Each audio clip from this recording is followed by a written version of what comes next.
Қарашы. Құдай кеш сайын қандай сұлулықты жаратып шығарады. Бұл оның бізді сүйетін бейнелейді. Мені де, сені де. Жаратқан ие жайлы айтасың ба? Ол мені көре ме, біле ме? Күмәнім бар. Ол әулие адамдарды жақсы көретін шығар. Мен сияқтын емес. Ол бізге тәлім берген 3 жыл бойы қасымда болғаныңда ғой, Рабиға. Иса ұстаз ба? Запира. Мариям апай, ол туралы айтып беріңізші. Иә, айтып беріңізші. Жарайды. Үйге кір.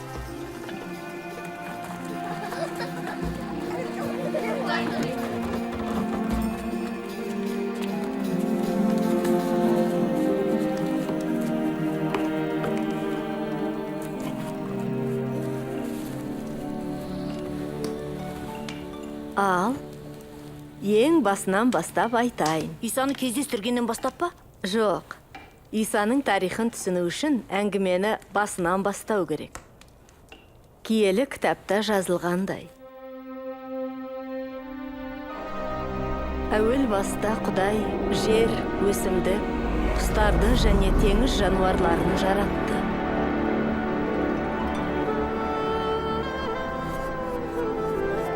Ол топырақтан алғашқы адамды жаратты.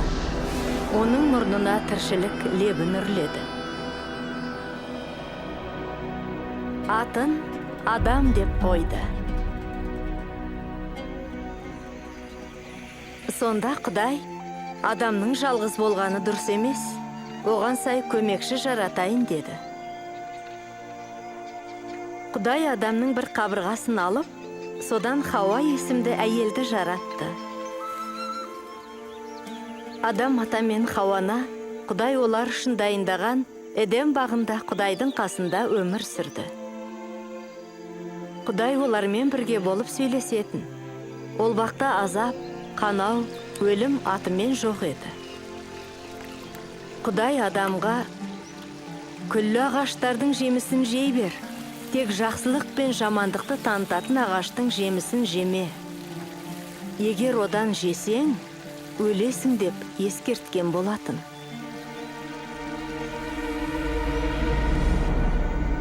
Бір күні жылан кейпіндегі шайтан Хауаны азғырды. Хауа жемісті жұлып алды да жеді. Ол жемісті қасында тұрған күйеуіне де берді. Ол да жеді.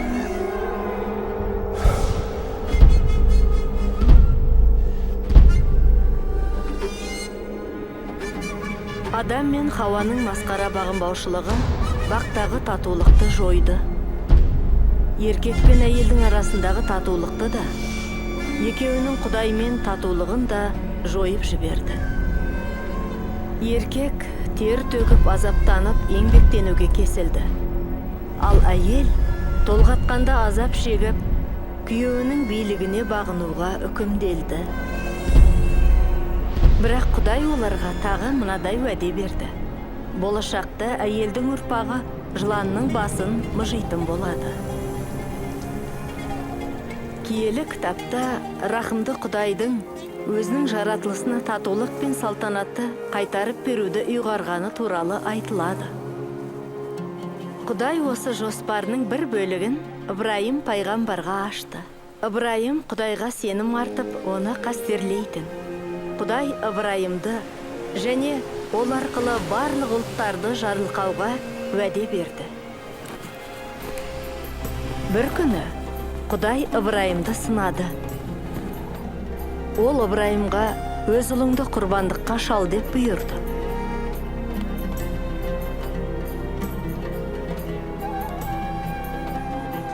Ибраим осы ұл арқылы Құдайдың өзіне көп ұрпақ сыйлап, барлық ұлттарды жарылқайтыны туралы уәде еткенін білетін. Бірақ ол Құдайға сеніп, оның бұйрығын орындады. Құдай былай деп тіл қатты. Ибраим, маған мойынсұнатыныңды мен енді білем. Себебі сен мен үшін сүйікті ұлыңды да аяған жоқсың. Ибраим жанында бір тоқтыны байқап қалады.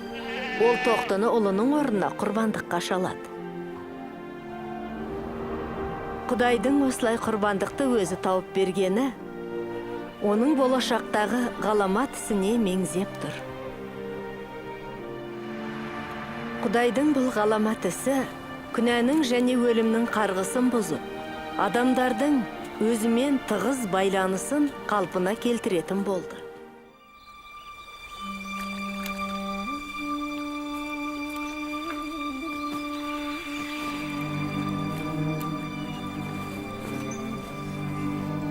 Назарет қаласында Жүсіп деген кісімен атастырылған бір жас қыз өмір сүретін.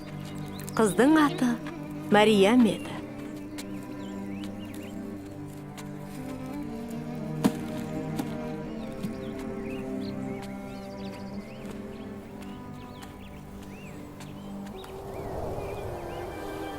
Сәлем саған, Құдай жарылқаған жан.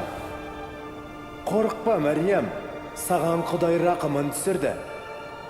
Бойыңа бала бітіп, ұл табасың. Оның атын Иса деп қоясың. Бірақ мен әлі қызбын ғой. Бұл қалай болады? Саған киелі рух келіп, Құдай тағаланың құдіреті саған көлеңкесін түсіреді. Сондықтан да сен табатын киелі бала Құдайдың рухани ұлы деп аталмақ. Тіпті жасы келген апайың Элизабетте құрсақ көтеріп, ұлды болайын деп отыр.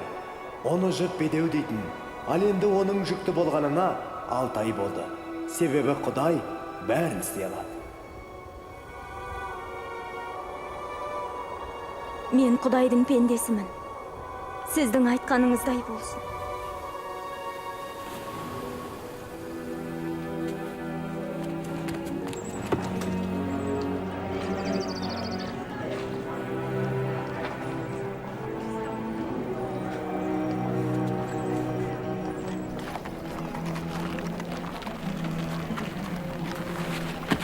Сөйтіп Мәриям Элизабетке барып қайтпақ болып жолға шықты.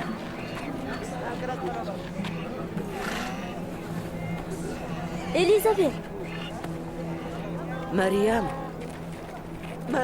сіңілім.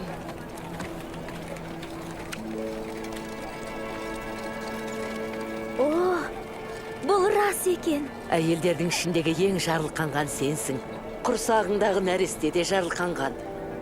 Иемнің анасы маған келетіндей, маған бұл құрмет не үшін көрсетілді?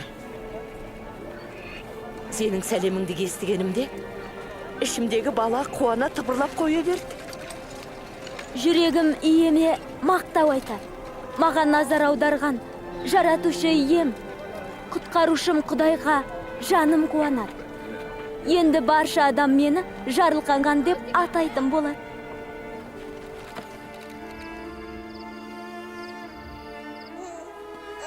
Бетлехемде Жүсіп пен Мәриямға қонатын орын табылмағандықтан, олар бір мал қораны паналады. Иса сол жерде дүниеге келді. Ал періштелердің үлкен тобы оның туғанын жариялады. Сүндеттеу рәсімін жасайтын уақыт келгенде, Мәриям мен Жүсіп атын Иса деп қойды. Оның мағынасы жаратқан ие, қара. Мәриям мен Жүсіп Исаны Құдайға бағыштау үшін Иерусалимге алып барды. Мен Мәриямның әңгімесін естігенде, Исаның жай ғана пайғамбар емес екенін түсіндім. Періште Исаны Құдайдың рухани ұлы деп атағанда, нені айтқысы келді екен? Құдай әйелмен жақындасқан деп айтқың келмейтін шығар? Жоқ. Естеріңде ме? Мәриям пәк қыз еді ғой. Оның Исаға жүкті болғаны Құдай рухы жасаған нағыз керемет. Құдай бәрін істей алады ғой. Бұған сенбейсіңдер ме? Иса керемет жолмен дүниеге келді. Исаны да, бізді де туған әйел. Бірақ ол айрықша болды. Деріс жолдарынан қайтып, шомылу рәсімінен өтіңдер. Сонда Құдай күнәларыңды кешірер. Элизабеттің ұлы Жақия адамдарды Йордан өзенінде шомылу рәсімінен өткізгенде, Құдайдың өзі осы туралы айтты. Мен сендерді суға шомылдырамын. Бірақ біле білсеңдер, менен құдіретті біреу келе жатыр. Оның құлы боп кебісін әперуге де тұрмаймын. Ол сендерді киелі рухқа және отқа шомылдырады. Бидайды желпіп, дәнді қауызынан ажырататындай, ол адамдарды ажыратып алатын болады.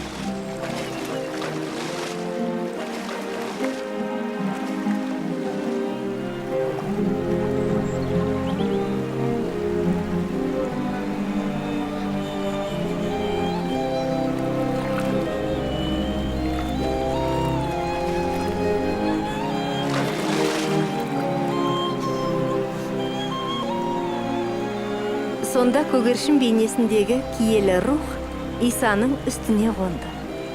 Көктен, сен сүйікті рухани ұлымсың. Саған толықтай ризамын деген дауыс шықты.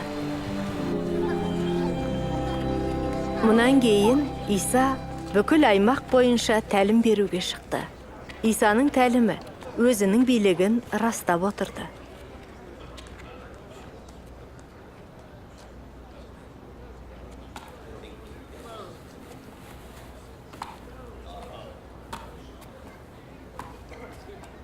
Мынау Мариямның ұлы ғой. Соның өзі. Тыныш.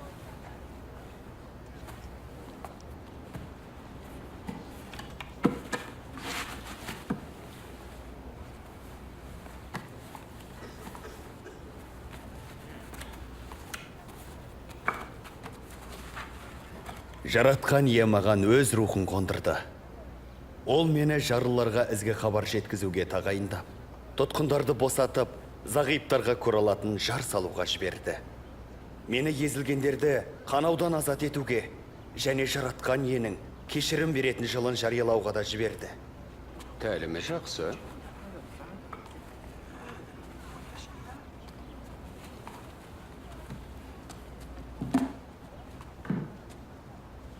Киелі кітаптағы осы сөздер бүгін орындалды. Кітаптағы орындалды дейді? Оны іске асыру тек құтқарушы Мәсіхтің ғана қолынан келеді ғой. Айтқан сөздері көп адамды ойландырды. Істеген кереметтері көп адамға сенім берді.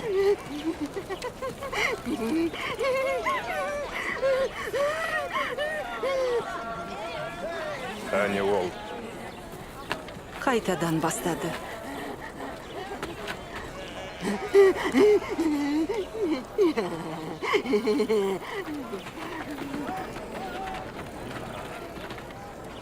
Анау кім? Бұл Назареттік ұстаз ғой. Иса. Сәлемәтсің бе? Сәлематсыз ба? Қайт үйіңе, мұнда саған не бар?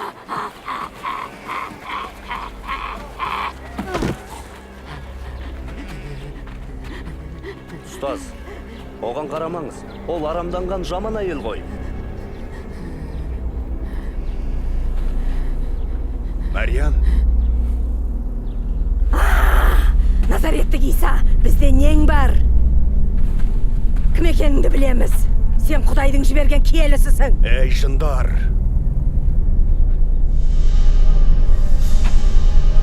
Тынышталыңдар.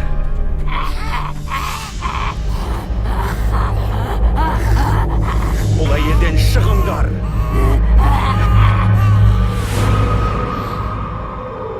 Өл қалды ма? Оны өлтірді. Қазір оған қолын тигізет. Жоқ, қасиетті адам олай етпес еді. Мариям, Ыбырайымның қызы.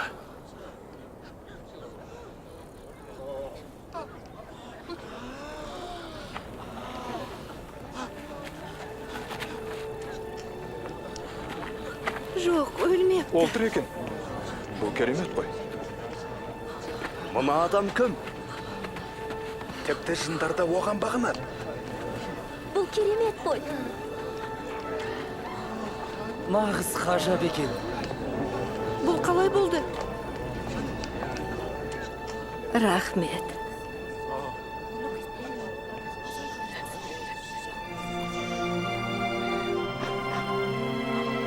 Рахмет.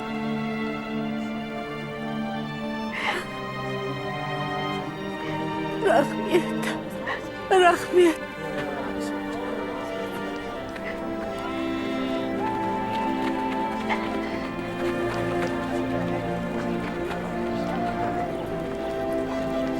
Сол күннен бастап мен оның соңынан ердім. Құдайға ұнамды іс істегім келді.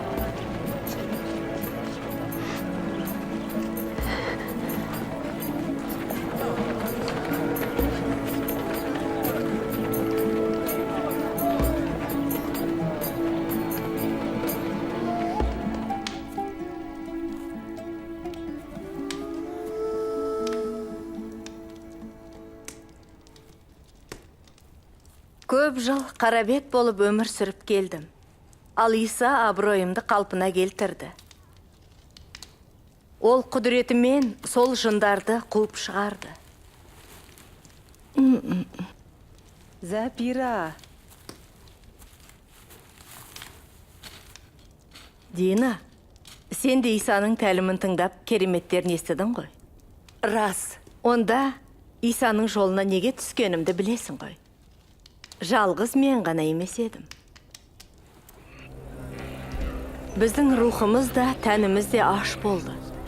Құдайдың жолын көрсететін біреуге мұқтаж едік. Көп жыл көрген азаптар мен қиындықтарға бола, өмірден мүлдем күдер үзген болатынбыз. Бірақ Иса айналасындағылардың бәріне үміт берді.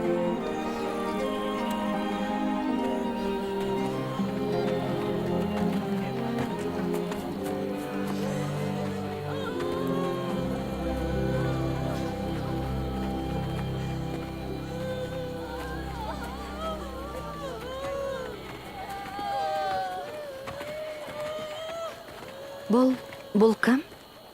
Жас жігіт. Жесірдің жалғыз ұлы.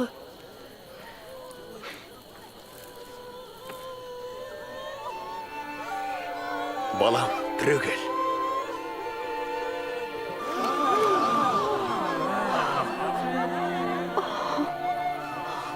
Арамыздан ұлы пайғамбар шықты. Құдай өз халқын құтқаруға келді.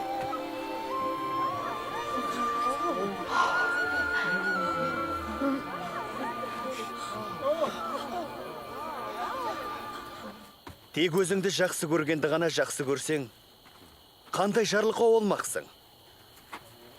Күнәһарлар да достарын жақсы көреді. Егер өзіңе жақсылық істегенге ғана жақсылық істесең, ол үшін қандай сый күтпексің? Күнәһарлар да солай істейді ғой. Қолын қалай тигізеді оған? Қалай ғана онымен сөйлеседі екен? Масқара. Жоқ. Жауларыңды жақсы көріңдер. Оларға қайырымдық жасап, ештеңе дәметпестен қарыз беріңдер. Сонда қақтағаланың рухани балалары болып, ғаламат сыйлыққа кенелесіңдер. Ол рахметі жоқтармен жамандарға да мейірімді. Көктегі әкелеріңдей, сендер де қайырымды болыңдар.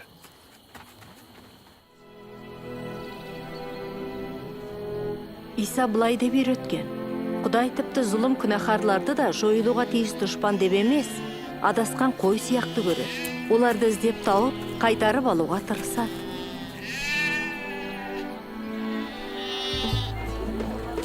Иса Самария арқылы өткен кезге дейін, біз ғасырлар бойы жек көріп келген, қаны аралас адамдарды да жақсы көруге тиіс екенімізді білген жоқпыз.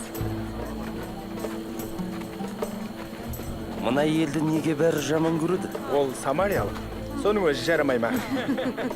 Жүрші, әлі тамақ сатып алу керек. Ұстазды күттірмейік.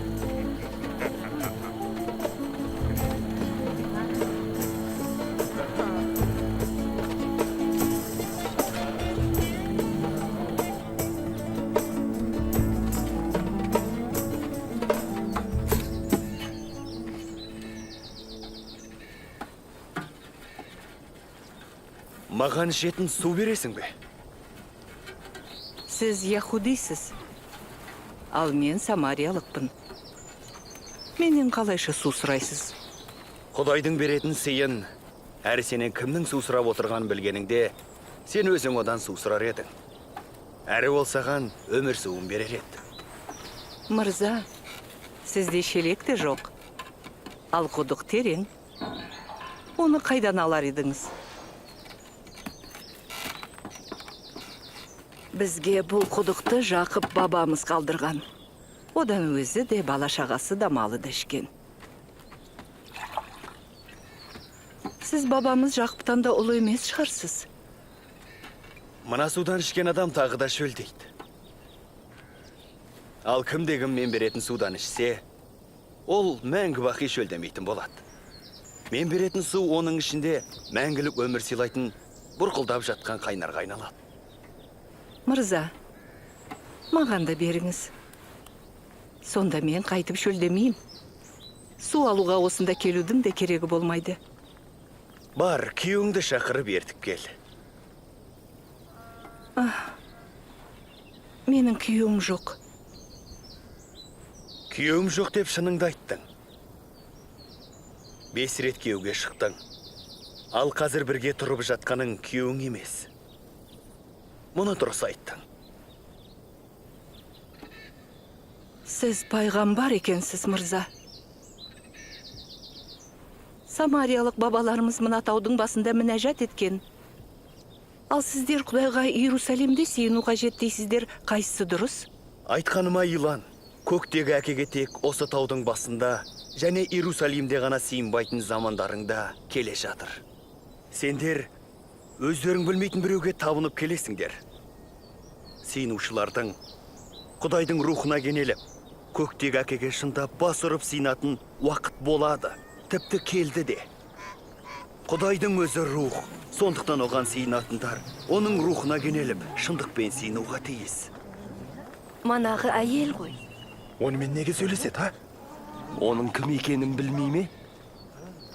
Мен білем, құтқарушы Мәсіх кел жатыр. Ол келгенде бізге бәрін ашық айтады. Соның өзімін.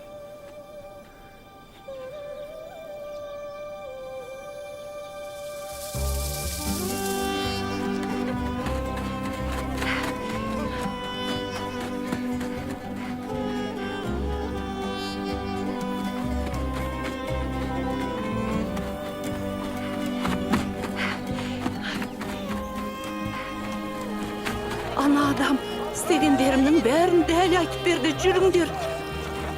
Жүріңдер. Ол Құдай жіберген Мәсіх пе екен? Мәсіх? Құдай уәде еткен Мәсіх пе? Жоқ, мүмкін емес. Барып көріңіздер. Көріңіздер. Ұстаз, тамақ ішіп алыңыз. Менің сендер білмейтін тамағым бар. Оған біреу тамаға келген бе? Біліп алыңдар. Өзімді жібергеннің еркін іске асырып, оның тапсырғанын толық орындау маған тамақ. Егіндіктерге қараңдар. Олар жинауға дайын пісіп тұр.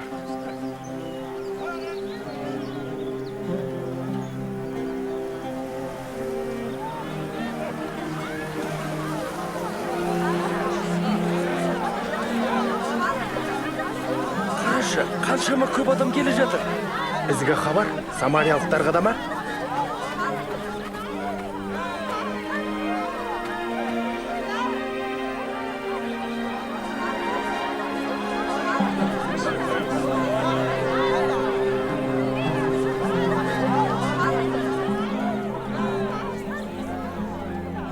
Қаланың тұрғындары Исаға келіп, өздерімен бірге болып, тәлім беруін сұрады. Біз онда 2 күн болдық. Көптеген самариялық оған сенді. Уайымдау арқылы кім өз бойын бір қарсы ұзарталады. Егер сондай кішкене іс қолдарыңнан келмесе, басқаны уайымдап қайтесіңдер. Мына сарғылдаққа қараңдар, қалай өсіп тұр екен. Еңбек етпейді, жіп иірмейді. Тіпті Сүлеймен патшаның өзі мұндай сән салтанатпен киінбеген болатын. Құдай, бүгін өсіп тұрғанымен ертең солып қалатын шөптің өзін осылай киіндірген соң, сендерді киімсіз қалдырады дейсіңдер ме? Әй, сенім аздар-ай. Сенімімізді арттыра көріңіз. Сендердің түйірдей ғана сенімдерің болса, мына ағашқа жерден тамырыңмен қопарылып, теңіздің ортасына барып отырғызыл дер едіңдер. Ағаш соны орындар еді.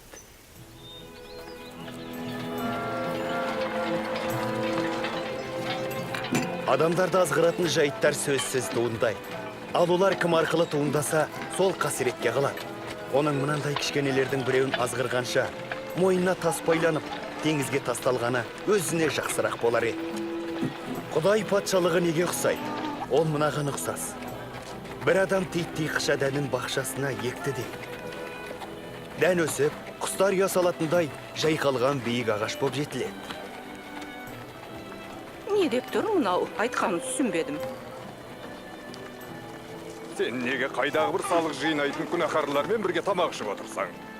Күнәһарлар? Дәрігерге дені саулар емес, аурулар ғана зәру. Мен әділдерді емес, күнәһарларды тәубеге шақыруға осы дүниеге келдім.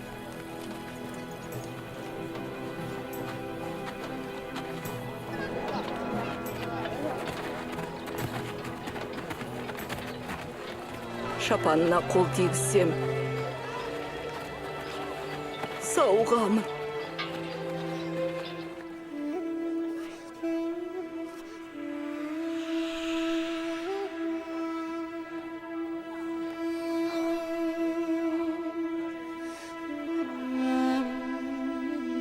Маған кім қол тегізді? Біреу қолын тегізді. Біраз сауықтыру құдіретінің шыққанын сездім.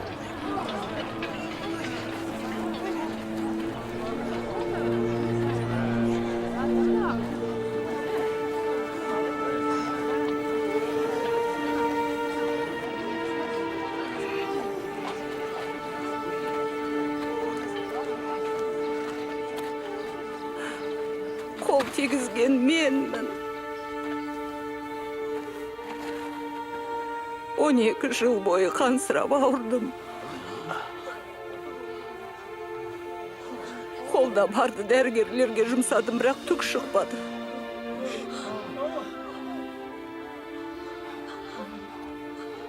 Ал шапаныңызға қолымды тигізгенде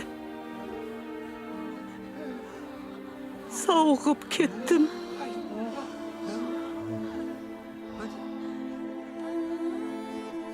Қызым, сенімің арқылы құтқарылдың.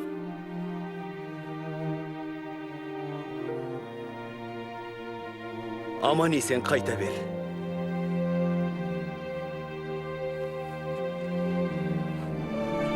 Рахмет.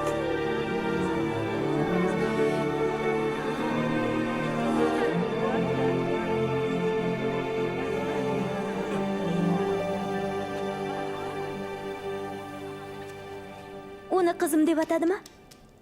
Рас. Діни заңдарымызға сай 12 жыл арам болғанды ол солай атады. Әйелдің абыройын қалпына келтірді. Ненің көбірек сауықтыру әкелетін айту қиын. Исаның күші ме? Әлде рахымы ма? Әй азғантай топ, қорықпа. Құдай сендерге өз патшалығын тапсыруға ризалық еткен. Мал мүліктеріңді сатып, кедейлерге қайыр беріңдер.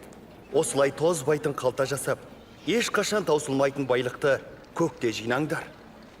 Сонда оған ұры жақындамайды. Күйе түсіп жемейді. Байлықтарың қайда болса, жүректеріңде сонда.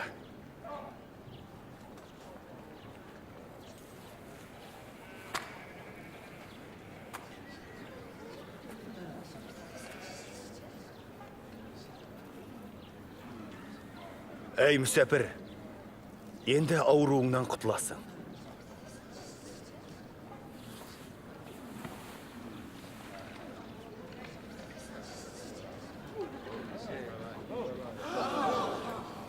Қалайық, мұна ғаламатқа қара. Керемет қой. Ана ел жазылып кетті, ғажап, неткен ғажап. Тағы бір керемет. Құдайым-ай, Құдайым-ай. 18 жыл болған еді. Құдай жар болсын. Сендерге жұмыс істеуге берілген 6 күн бар. Жазылу үшін сол күндердің бірінде келіңдер. Тек демалыс күні келмеңдер. Екі жүзділер. Сендер демалыс күні кесектерің мен өгіздеріңді байлауынан шешіп суаруға апарасыңдар ғой. Ал Ыбырайымның 18 жыл бойы шайтан байлап келген мына ұрпағын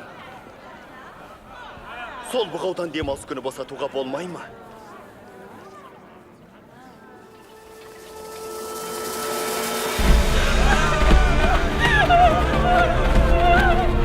Күнәһар! Зинахор! Жезөкші! Ұстаз! Мына ел ойнаш жасап дәл қылмысының үстінде ұсталды. Ауратсаңда мұса бізге мұндай әйелге тас лақтырылсын деп бұйырған. Тас лақтыру керек.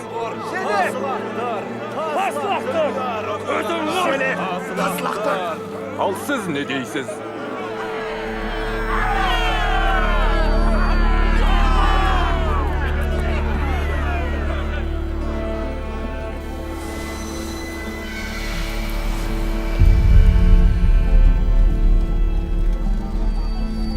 Ұстаз, екі куәгеріміз бар ғой.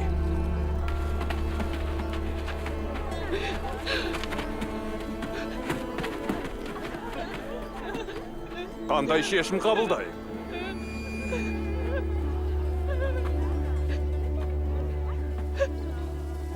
Араларыңда кімде-кім күнәсіз болса, сол әйелге бірінші болып тас лақтырсын.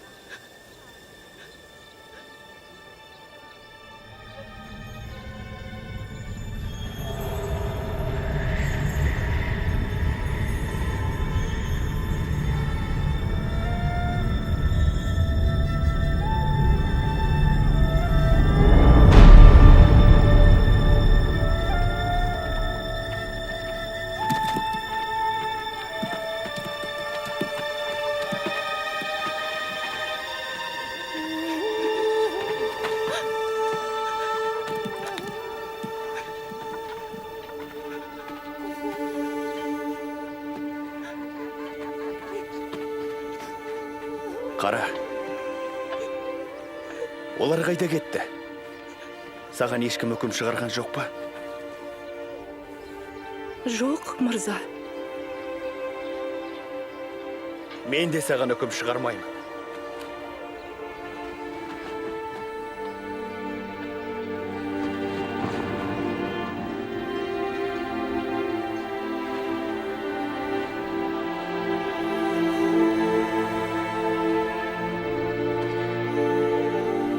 Бара бер. Бұдан бұлай күнә жасама.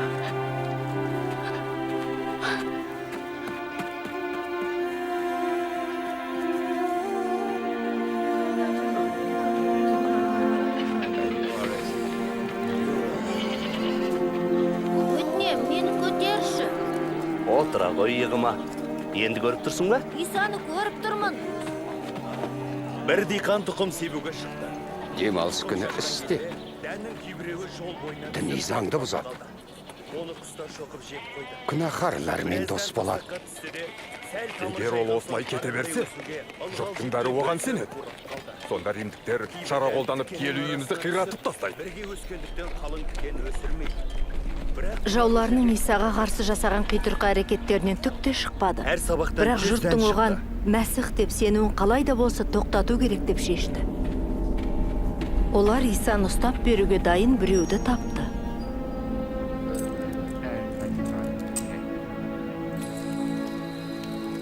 Иса шәкірттерімен мінәжат етуге Зәйтүн тауына жиі барып тұратын. Сол түні ол мазасызданып жүргенде көрінді.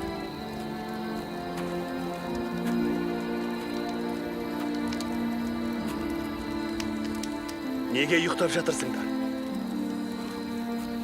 Тұрыңдар. Азғырылмау үшін сиініп дұға етіңдер.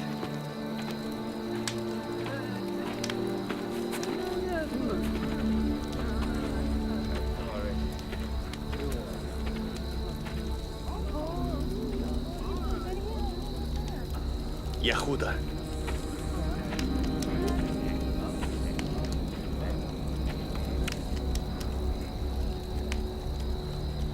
Бетімнен сүйіп тұрып ақ, маған опасыздық жасайсың ба? Мырза, қанжармен шауып тастайық ба? Тез, мынаны тұтқындаңдар. Тоқтатыңдар.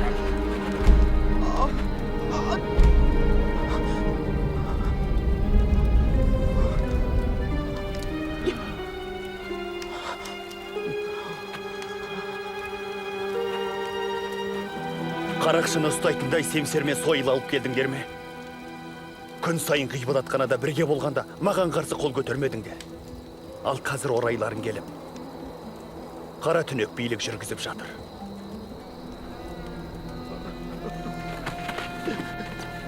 Тұтқындаңдар! Оны өз досы ұстап берді ме? Өз шәкірттерінің бірі ме? Бәріміз жақсы танып, сенетін біреу. Жақсылап күзетіңдер. Сол түні сақшылар оны ұрып, соғып, қорлады. Ай, кім сені соқты? Пайғамбар болсаң, қазір кім соғатынын айтшы. Тоқтатыңдар. Тоқтат деймін. Кеңеске алып жүріңдер.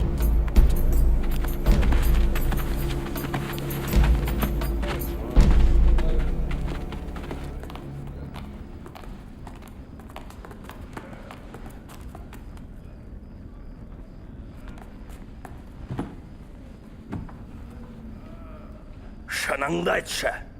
Құтқарушы мәсіқсің бе? Мен айтсам да, бәрібір сенбейсіздер. Сіздерге сұрақ қойсам да, бәрібір жауап бермейсіздер. Мен билеуші ретінде қазірден бастап Құдайдың оң жағында отыратын болам. Сонда Құдайдың рухани ұлысың ба?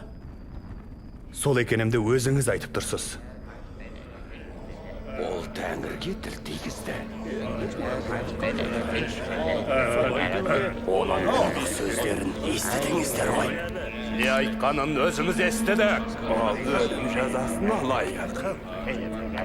Оны әмірші Пилатқа апарамыз. Алып кетіңдер тезірек. Сонымен Исаны әмірші Пилаттың алдына алып барды. Сол мейірімсіз әмірші мыңдаған адамды айқыш ағашқа керіп өлтірткен еді.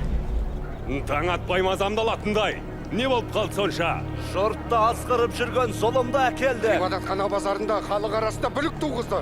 Күнәсі толып жатыр. Жұртты патшаға салық төлемеңдер деп азғырып, ал өзін құтқарушы мәсір патшамын дейді. Патша? Сен Яхуди патшасысың ба? Өзіңіз айтып тұрсыз. Рим патшасынан басқа патша жоқ бізде. Сол бойынша ол өлуге тиіс. Себебі өзін Құдайдың рухани ұлымын деп атады.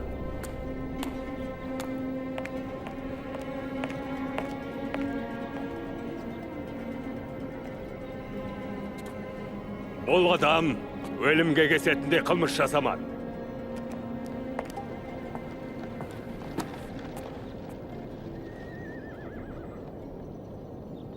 Оған дүре соқтырып, қоя берейін.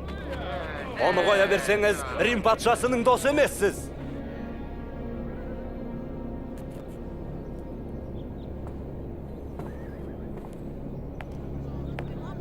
Айқышқа шегеле оны. Сен, екеуің сабаңдар. Өзін өзі патшамын дейтін әркім Рим патшасына қарсы. Мені күтіп отырсыз, Пилат. Құрт оны, көзін жой, айқышқа. Ол кінәсіз ғой.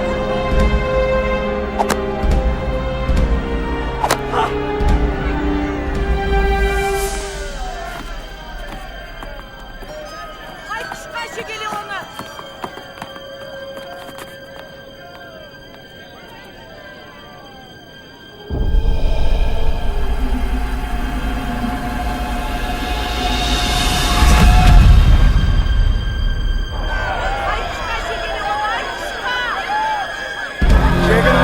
Шегіңдер, қараңдар.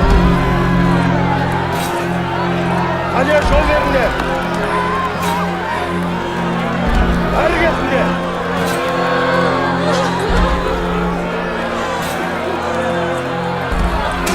Бұлай тұр. Қайда барасың? Етпай жабыспай. Қайдайын ба? Жүрмейміз жолдан.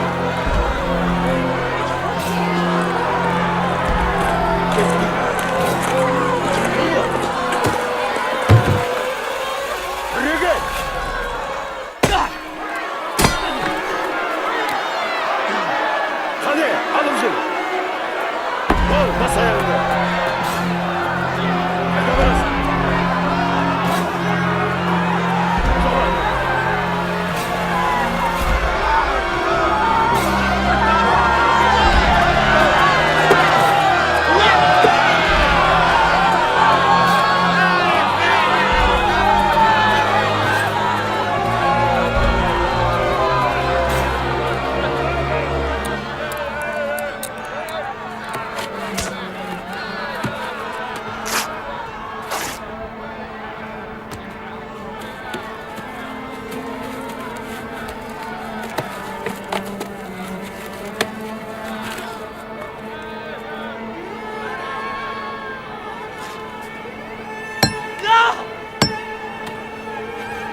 Әке, оларды кешір. Не істегендерін білмейді. Құтқарушы, мәсіх болсаң, өзіңді де, бізді де құтқаршы. Құдайдан қорқсан нетті? Еш қиянат жасап, жамандық істемесе де, сендей жазаланып отыр. Мені есіңе ал, Иса. Сен патша болып келгенде. Шын айтам. Бүгін ақшымаққа барасың. Менімен.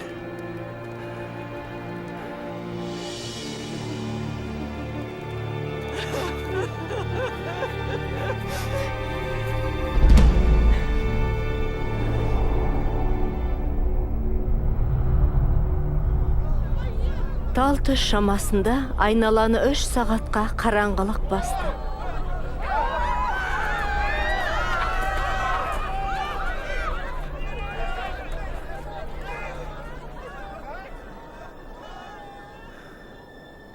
Әке, сенің қолыңа рухымды тапсырамын.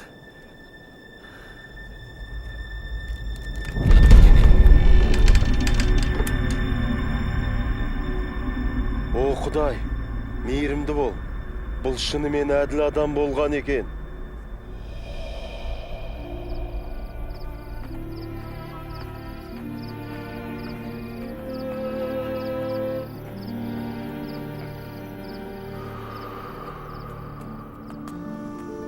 Ариматеялық Жүсіп деген бір кісі бар еді. Кеңестің мүшесі болса да, дінбасыларының шешімін қолдамаған еді.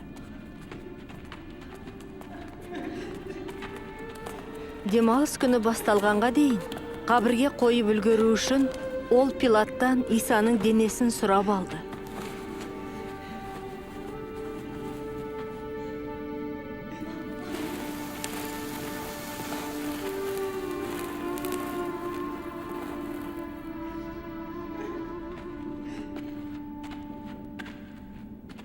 Кешіре көріңіз, иеміздің денесінің артынан лесіп келдік. Жарайды. Тездетейік. Кеш түсіп бара жатыр ғой.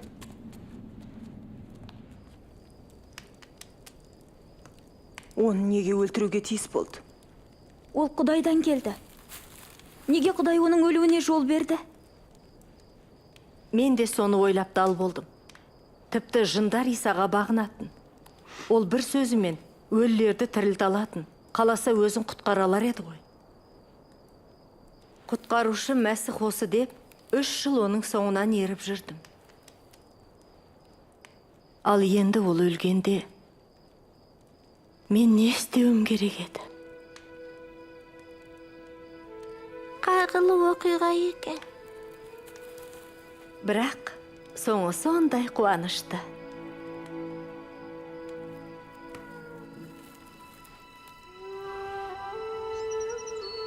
Жексенбі күні таңертең ерте тұрып, оның денесіне хош иісті май жағу үшін қабірге қайтып бардық. Қабірді кім ашты?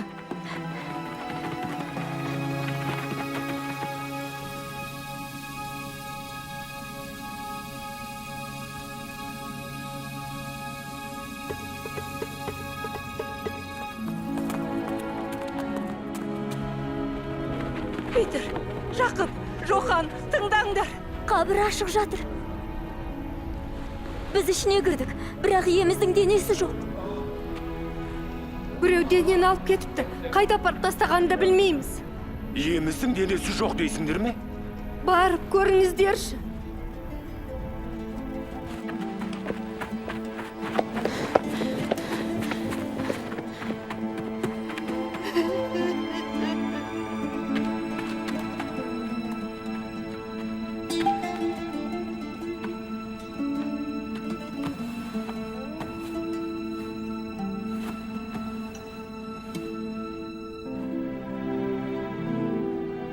Үңгірдің ішін қарап шыққаннан кейін Петр басқа шәкірттерге қайтып кетті.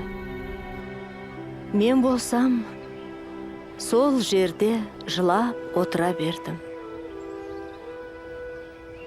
Оны сақшылар әкетті ме? Әлде паршылдар ма? Үмітіміз жоғалды. Денесін бізге қалдырса қайтер еді.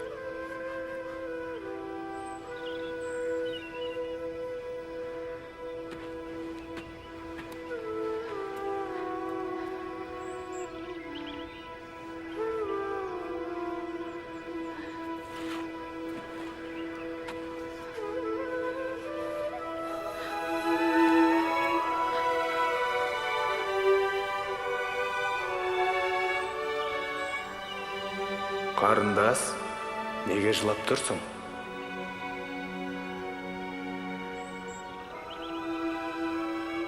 Иемді алып кетіпті. Қайда қойғанын да білмей. Қызым, неге жылайсың? Кімді іздеп жүрсің?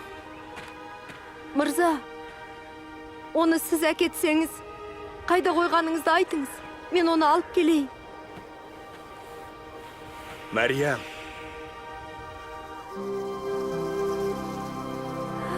Ұстаз! Маған қолыңды тигізбе. Мен әлі де әкеме көтерілген жоқпын. Ием, тірі екенсіз. Бауырларыма барып, жаңалықты айт. Сіз бізді ұмытпапсыз. Құдай бізді тастамапты. Айт оларға. Мен иемізді көрдім. Мен Мәсіхті көрдім. Ол қайта тірілді ме? Тірілді. Қалай? Өлім оны ұстап қала алмады. Ол неге өлуге тиіс болды? Өлімді жеңу үшін. Сол күні мен мұны түсінбедім.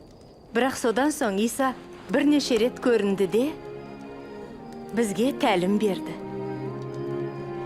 Исаның келуінен 100 жыл бұрын пайғамбарлар құтқарушы Мәсіхтің азап шегетінін айтып кеткен болатын. Ишая пайғамбар, ол біздің күнәміз үшін түйреліп, әділетсіз істеріміз үшін құртылды. Оның тартқан жазасы бізге амандыға келді. Оның жараларының арқасында біз сауықтық деп жазған. Ал Мұса пайғамбар былай деген: ағашқа ілінген әркім Құдайдың қарғысына ұшырап тұрады. Иса айғыш ағашқа ілінгенде, ол бізге, маған тиісті қарғыс пен өлімді өз бойына алды.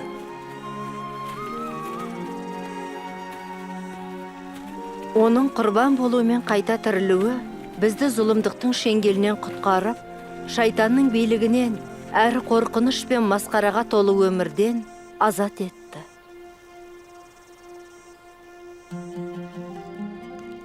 Бұл Құдай Ибраим бабамызға сен арқылы барлық адам жарылқанады деп уәде еткен жарылқау. Барлық адам ба? Әйелдер де ме? Иса мені Ибраимның қызы деп атады ғой. Сен Құдайдың рухани қызысың. Ол сені жарылқағысы келеді.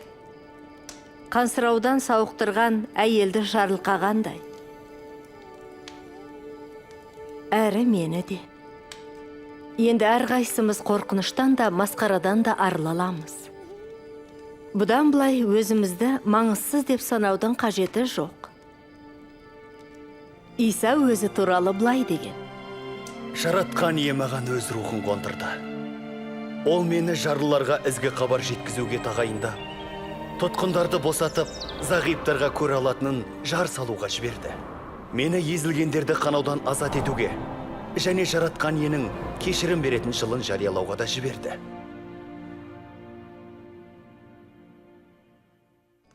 Иса адамдарға, тіпті арам деп саналған ауру әйелдерге де қолын тигізіп, оларды сауықтырды. Ол балаларға, еркек пен әйелге, бай мен кедейге, әділ мен күнәкарға тәлім беріп, абыройларын қалпына келтірді. Сөйтіп зор мейірімін танытты. Ол ауруларды жазды, жындарды қуып шығарды. Еркек пен әйелді, бала-шағаны шайтанның шырмауынан азат етті. Бұл оның зұлымдық пен жын атаулыдан құдіретті екенін көрсетті. Иса ол қыздарды өлімнен тірілтті. Осылай ол өлімнен де құдіретті екенін көрсетті. Исаны айқышқа шегелеткенде, шайтан мен жындар оны жеңдік деп ойлаған еді. Бірақ Иса өлімнен қайта тіріліп, зұлымдық пен өлімнің барлық күштерін жеңді. Демек ол мәсіх болғаны ма? Тек хақ тағала жіберген мәсіх қана Иса жасаған кереметтерді істей алар еді. Тек Иса сияқты мейірімді, күшті, сенімді біреу ғана біздің сенім артуымыз бен бағышталуымызға лайық. Хақ тағала әлемді жаратқанда, еркек пен әйелді өзімен байланыста өмір сүру үшін жаратты. Оның қалауы осы болатын. Бірақ біз оған сенбей, мойынсұнбай кеттік. Осы масқара қылығымыз бізді Құдайдан алшақтатып, еркек пен әйелдің өзара тығыз қарым қатынасына дақ түсірді. Біз де Құдай тағалаға мойынсұнбай кеттік. Киелі кітапта күнә жасамайтын ешкім жоқ делінген. Ал күнә үшін жаза, өлім және Құдайдан ажырау. Бірақ Құдай біздің өзінің сүйіспеншілігінен ажырап, масқара мен қорқынышқа бөленіп қала бергенімізді қаламайды. Құдай Ибраимның ұлының орнына құрбан болуға бір тоқтыны жібергендей, біздің орнымызды басып, күнәнің жазасын тартуға Исаны жіберді. Исаның өмірі, өлімі және қайта тірілу арқылы Құдай мен оның жолымен жүретіндердің арасындағы тығыз байланыс қалпына келді. Бұл тығыз байланыс біз тіпті қайтыс болғанда да үзілмейді. Айқышқа шегеленген қылмыскер өлер алдында Исаға сенді. Сонда Иса оған, саған шындығын айтам, бүгін ақ менімен бірге жұмақта боласың деп уәде етті. Исаға сенім артқан әркім тозақ жазасынан құтылып, мәңгілік Құдаймен бірге болады. Қалай? Оған сеніп еру арқылы. Бірақ ол мені қалай қабылдай алады? Ол Мәриям екеумізді қабылдады ғой. Оны қайдан білем? Оған сен, одан сұра, онымен сөйлес.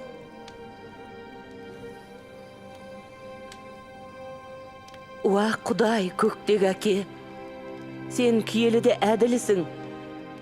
Мені сүйетінің үшін рахмет. Мен саған қарсы күнә жасадым. Күнәнің қарғысы мен масқарасын жоюға уәде еткен Мәсіхті жібергенің үшін рахмет. Оның менің орныма өлген үшін рахмет. Мен тірі құтқарушымның жолымен жүргім келеді. Мені кешіріп, өзіңе қабылдағаның үшін рахмет. Әумин. Аумин. Аумин. Рахмет. Рахмет.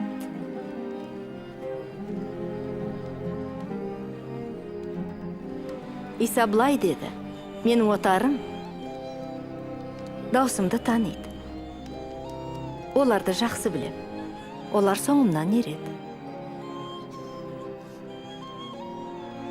Ол сені де біледі, Рабиға. Ол сені сүйеді. Бұл мәңгілікте тығыз байланыстың басы.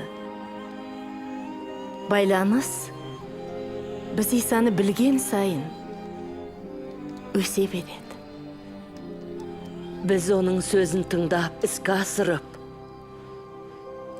Сеніммен дұға еткенде, оның халқымен бірлікте өсе береміз. оның мына сөздерін ескеріп, орайы келгенде басқаларға ол туралы айтамыз. Жаратқан сені жарылқайды. Маған көк пен жердің барлық билігі берілген. Сондықтан күллі халықтарға барыңдар. Оларды менің шәкірттерім етіп, Құдай әкенің, рухани ұлының және киелі рухының атымен шомылдыру рәсімінен өткізіңдер. Сендерге өсиет еткендерімнің бәрінде ұстануға үйретіңдер. Естеріңде болсын, мен бұл дүниенің ақыр соңына дейін әр күн өздеріңмен бірге болып жар боламын.